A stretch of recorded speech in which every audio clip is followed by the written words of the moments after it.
اگر آپ رات سوتے ہوئے ڈر جاتے ہیں، یا آپ کو اکیلے کمرے میں جانے سے ڈر لگتا ہے، یا آپ جادو، جنات، آسیب کا شکار ہیں، یا پھر آپ حادثات سے بچنا چاہتے ہیں، یا آپ نظر بد سے یا نظر لگ جانے سے محفوظ رہنا چاہتے ہیں، یا پھر آپ کسی بھی بیماری سے یا اچانک آ جانے والی پریشانی اور مصیبت سے محفوظ رہنا چاہتے ہیں، تو آپ یہ دعا صبح اور شام 3 دفعہ پڑھ لیا کریں۔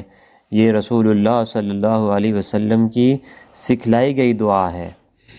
بسم اللہ الذی لا یضر مع اسمہ شیء فی الارض ولا فی السماء وهو السمیع العلیم۔